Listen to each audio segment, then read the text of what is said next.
Hi friends, இன்றைக்கி என்ன வீடியோன்னு பார்த்தீங்கன்னா, நீங்கள் ஃபஸ்ட் டைம் நியூ மாமா இருக்கீங்க, பிரெஸ்ட் ஃபீட் பண்ணுறீங்க. பிரெஸ்ட் ஃபீட் பண்ணும்போது எல்லாருக்குமே வந்து சக்ஸஸ்ஃபுல்லாக இருக்காது. சில பேருக்கு வந்து நிப்பிள் கிராக் இல்லாட்டி நிப்பிள் பெயின் அந்த மாதிரி வரும். எனக்கும் அந்த மாதிரி ஆச்சு. அதில் எனக்கு என்னென்ன ப்ராப்ளம்லாம் நான் ஃபேஸ் பண்ணேன், அதுக்கு என்ன சொல்யூஷன் எனக்கு கிடச்சிது, நான் எப்படி அதுலேருந்து க்யூர் ஆனேன்றது தான் உங்கள் கூட நான் ஷேர் பண்ணிக்க போகிறேன். கண்டிப்பாக வீடியோ ஃபுல்லாக பாருங்கள், யூஸ்ஃபுல்லாக இருக்கும்னு நம்புகிறேன். என்னோடது வந்து பார்த்திங்கன்னா ஃப்ளாட் நிப்பிள்ஸ். அதனால ஸ்டார்டிங்லேருந்தே எனக்கு நிறைய ப்ராப்ளம் ஃபேஸ் பண்ணேன். என்னோடய ஃபஸ்ட்டு ப்ரெக்னன்சியை விட செகண்ட் டெலிவரியில் தான் நான் ரொம்ப ஸ்ட்ரகிள் பண்ணியிருந்தேன். ஏன்னா ஃபஸ்ட்டு பேபிக்கு வந்து நான் நிப்பிள் ஷீட் யூஸ் பண்ணி கொடுத்ததுனால எனக்கு நிப்பிள் கிராக்கோ இல்லாட்டி பெயினோ இருந்தது கிடையாது. ஃப்ளாட் நிப்பிளாக இருந்ததை வந்து நான் எப்படி கரெக்ட் பண்ணேன்றது ஒரு ப்ளேலிஸ்ட் மாதிரி போட்டிருப்பேன். நான் என்னென்ன மெத்தட்லாம் ஃபாலோ பண்ணி என்னோடய நிப்பிளை நான் கரெக்ட் பண்ணேன்றது கூட நான் ஷேர் பண்ணியிருப்பேன். உங்களுக்கு அந்த மாதிரி ஏதாவது ஃப்ளாட் இல்லாட்டி இன்வெர்டட் நிப்பிள்ஸ் இருக்குன்னா கண்டிப்பாக அந்த ப்ளேலிஸ்ட் போய் பாருங்கள். உங்களுக்கு கண்டிப்பாக அது யூஸ்ஃபுல்லாக இருக்கும். என்னோடய ஃபஸ்ட்டு டெலிவரியில் வந்து என்னோடய பேபிக்கு நான் நிப்பிள் ஷீல்ட் யூஸ் பண்ணனால எனக்கு நிப்பிள் கிராக் எதுவுமே இருந்தது கிடையாது. அதனால் என்னோடய ஜேர்னி வந்து ரொம்ப ஸ்மூத்தாக போச்சு. ஃப்ளாட் நிப்பிள்ஸ்ன்ற அந்த ஒரு ப்ராப்ளம் மட்டுமே இருந்துச்சே தவிர மற்றபடி எந்த ப்ராப்ளமும் இல்லை. நான் வந்து ஒரு அரௌண்ட் என் பொண்ணுக்கு 3 இயர்ஸ் வரைக்குமே நான் பிரெஸ்ட் ஃபீட் பண்ணியிருந்தேன் என்னோடய ஃபஸ்ட்டு குழந்தைக்கு. செகண்ட் டெலிவரிக்கு பார்த்திங்கன்னா எனக்கு அகெயின் மறுபடியும் ஃப்ளாட் நிப்பிள் ஆகிடுச்சு. ஃப்ளாட் நிப்பிள் இருக்கிறனால பாப்பாவால் ஐடென்டிஃபை பண்ணி குடிக்க முடியல. அதனால் லெஃப்ட் சைடு மட்டும்தான் என்கிட்ட அவங்க டைரக்ட் ஃபீட் எடுத்துகிட்டு இருந்தாங்க. ரைட் சைடு நான் சுத்தமாகவே ஃபீட் பண்ணல. ரைட் சைடு வந்து டைரெக்டாக ஃபீட் பண்ண வைக்கிறதுக்கே எனக்கு ஒரு 50 நாள் ஆகிடுச்சு. 50 நாளுக்கு அப்புறம் தான் என்கிட்ட டைரெக்டாக ஃபீட் பண்ண ஆரம்பித்தாங்க. அந்த 50 நாளுமே நான் ஒவ்வொரு நான் என்னென்ன மெத்தட்லாம் கேள்விப்படுறேன், இல்லாட்டி நான் ஃபஸ்ட்டில் என்ன யூஸ் பண்ணியிருந்தேன், அதெல்லாமே பண்ணி தான் நான் என்னோடய ஃப்ளாட் நிப்பிள் நான் கரெக்ட் பண்ணி டைரெக்ட் ஃபீட் பண்ண ஆரம்பித்தேன். நம்மளுக்கு பொதுவாகவே இந்த ஃப்ளாட் இல்லாட்டி இன்வெர்டட் நிப்பிள் இருக்குது, இல்லை ஃபஸ்ட் டைம் நியூ மாமா ஆகிறவங்களுக்கு பார்த்திங்கன்னா பாப்பாவுக்கு வந்து டைரெக்டாக குடிக்கும்போது லேச்சிங் ப்ராப்ளம் இருக்கும். கரெக்டாக அவங்களுக்கு குடிக்க தெரியாததுனால நம்மளோட நிப்பிளில் புண்ணு வரலாம், இல்லாட்டி கிராக் வரலாம். அந்த மாதிரி ப்ராப்ளம் நிறையா வரத்துக்கு வாய்ப்புகள் அதிகமாக இருக்குது. மோஸ்ட்டாக இந்த ஃப்ளாட் இல்லாட்டி இன்வெர்டட் நிப்பிள் இருக்கவங்களுக்கு தான் இந்த கிராக் வந்து அதிகமாக இருக்கும். என்னோடய செகண்ட் பேபி பார்த்திங்கன்னா வெறும் லெஃப்ட் சைடில் மட்டும்தான் டைரெக்ட் ஃபீட் எடுத்துப்பாங்க.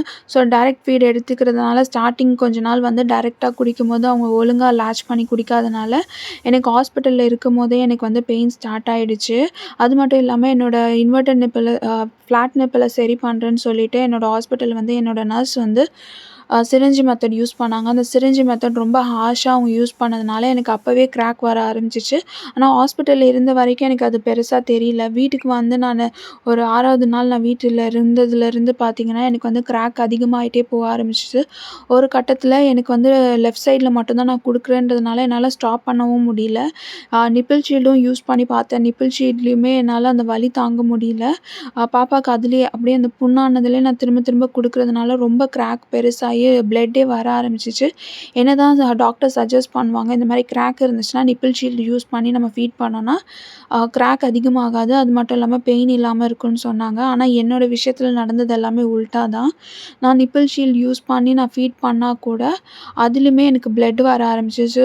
ஸோ பாப்பா ஃபீட் பண்ணும்போதே பிளட்டும் அவங்களுக்குள்ளே வாய்க்குள்ளே போகிற மாதிரி நான் நிறைய டைம் நோட் பண்ண ஆரம்பித்தேன்.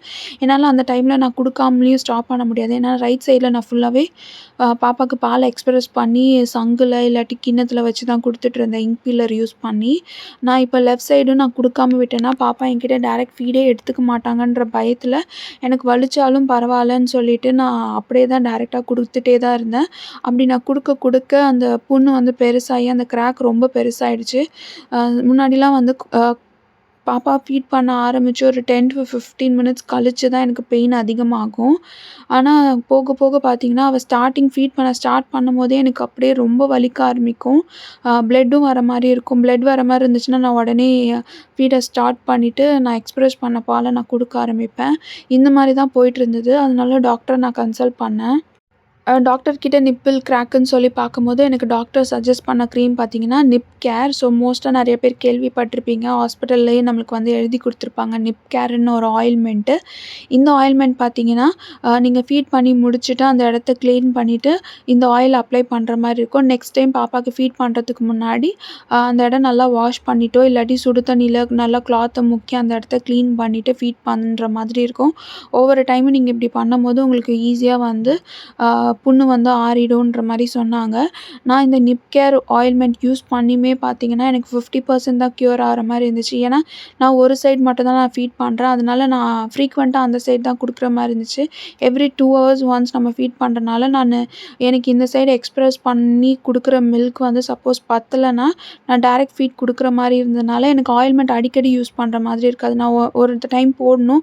போட்டு முடிச்சுட்டு உடனே நம்ம அத வந்து கிளீன் பண்ணிட்டு அடுத்த டைம் குடுக்கணும். இந்த மாரி தான் ரொட்டீனா போயிட்டுருந்தது. அதனால அந்த ஆயில்மெண்ட்ட நான் நல்லா அந்த ஸ்கின்ல படுற மாதிரி ரொம்ப நேரம் இருக்க மாரி விடல. அப்படி ரொம்ப நேரம் இருக்க விட்டுருந்தா எனக்கு ஈஸியா ஆறியிருந்திருக்கும். ஆனா நான் அடிக்கடி ஃபீட் பண்றதுனால எனக்கு ஆயில்மெண்ட் போட்டா பாப்பாக்கு அந்த ஆயில்மெண்ட்ட நம்ம என்னதான் வாஷ் பண்ணாலும் சரி, இல்ல தொடச்சாலும் ஆயில்மெண்ட் போயிட போகுது அப்படின்ற அந்த பயம் இருந்துட்டே இருந்துச்சு. அதனால நான் என்ன பண்ணுவேன்னா, தேங்காய் எண்ணெய் தான் அடிக்கடி யூஸ் பண்ணுவேன். ஸோ தேங்காய் எண்ணெய் பியூர் தேங்காய் எண்ணெய் நம்ம நார்மல் இந்த பிராண்டட் விவிடி இல்லாட்டி விவிடி அந்த மாதிரி ஆயில்லாம் யூஸ் பண்ணாம அ செக்குல ஆட்டுன சுத்தமான தேங்காய் எண்ணெய் நான் வாங்கி வச்சுக்கிட்டேன். அதுதான் நான் யூஸ் பண்ணிட்டுருந்தேன். ஏன்னா, அது வந்து பாப்பா சப்போஸ் சக் பண்ணும்போது அது லைட்டா வாயில போனா கூட அதனால எந்த ப்ராப்ளமும் வராதுன்றதுனால, எப்படி இருந்தாலும் நம்ம அத நல்லா கிளீன் பண்ணிடுவோம். இருந்தாலும் ஆயில்மெண்ட்ட கம்பேர் பண்ணும்போது தேங்காய் எண்ணெய், அதுவும் சுத்தமான தேங்காய் எண்ணெய் வந்து நம்மளுக்கு அந்த அளவுக்கு ப்ராப்ளம் வராதுன்னு சொல்லிட்டு நான் கடையில போய் வாங்கிட்டு வந்தேன். எண்ணெய் கடையில நம்மளுக்கு கிடைக்கும்ல மரச்செக்கு, அவங்க கண்ணு முன்னாடியே ஆட்டி தருவாங்க. அந்த மாதிரி எண்ணெய தான் நான் யூஸ் பண்ணிட்டுருந்தேன். நீங்க நார்மல் இந்த விவிடி அந்த மாதிரி ஆயில் யூஸ் பண்றத விட, இந்த மாதிரி மரச்செக்குல பியூர் கோகோனட் ஆயில் வாங்கி நீங்க யூஸ் பண்ணீங்கன்னா, உங்களுக்கு ஈஸியா புண்ணு சரியாகும். இதுவும் நான் யூஸ் பண்ணேன். ஃபர்ஸ்ட்டு நிப் கேர் யூஸ் பண்ணுவேன். நிப் கேர் எப்போ நான் யூஸ் பண்ணுவேன்னா, நைட் டைமில வந்து நான் ஒரு டைம் மட்டும் பாப்பாக்கு வந்து ஃபார்முலா மில்க் குடுக்குற மாரி இருந்தது ஸ்டார்ட்டிங் ஸ்டேஜ்ல. ஏன்னா பால் பத்தலன்றதுனால. அப்போ வந்து எனக்கு ஒரு 3 ஹவர்ஸ் கிட்ட வந்து எனக்கு கேப் கிடைக்கும். அந்த 3 ஹவர்ஸ்க்கு மட்டும் நான் அந்த நிப் கேர் ஆயில்மெண்ட் நான் யூஸ் பண்ணிப்பேன். மத்த டைம் ஃபுல்லாவே தேங்காய் எண்ணெய் தான் போட்டுட்டுருந்தேன். எனக்கு ரைட் சைட்ல வந்து எனக்கு கிராக் இல்ல. ஏன்னா ரைட் சைட்ல அவங்க ஃபீடே எடுத்துக்காததுனால எனக்கு அங்க எதுவுமே கிராக் இல்ல. லெஃப்ட் சைட்ல மட்டும் தான் எனக்கு கிராக். ரத்தம் டைரக்ட்டா குடிக்க ஆரம்பிச்ச உடனே எனக்கு பிளட் வர ஆரம்பிச்சுரும். இதுதான் நான் அந்த இமேஜ். எனக்கு நிப்பிள் ஷீல்ட் யூஸ் பண்ணி எனக்கு ரொம்ப ஷார்ப் பெயினா இருந்தது. நான் உடனே எடுத்து பார்க்கும்போது, பாப்பா வாயிலயும் சரி, இந்த நிப்பிள் ஷீல்ட்லயும் சரி பிளட்டா இருந்தது. அத பார்த்ததுலேருந்து தான் எனக்கு ரொம்ப பயம் வந்துச்சு. இந்த மாரி பிளட்டும் பாப்பா முழுங்கியிருந்தா என்ன ஆகுறது அப்படின்ட்டு. அதுக்கப்புறம் தான் இந்த மாரி தேங்காய் எண்ணெய் யூஸ் பண்ண ஆரம்பிச்சேன். அப்புறம் வீட்ல என்ன சொன்னாங்கன்னா, நாட்டு மருந்து கடையில நம்மளுக்கு இந்த ஜாதிக்காய், மாசிக்காய் கிடைக்கும். அத வந்து நம்ம சாதத்தோட வேக வச்சு எடுத்துப்பாங்க. பாப்பாக்கு நாக்குல அந்த பால் குடிக்கும்போது அந்த கரை படியும்ல, அத எடுக்கிறதுக்கு யூஸ் பண்ணுவாங்க. இல்லாட்டி மருந்து மாரி குடுப்பாங்க.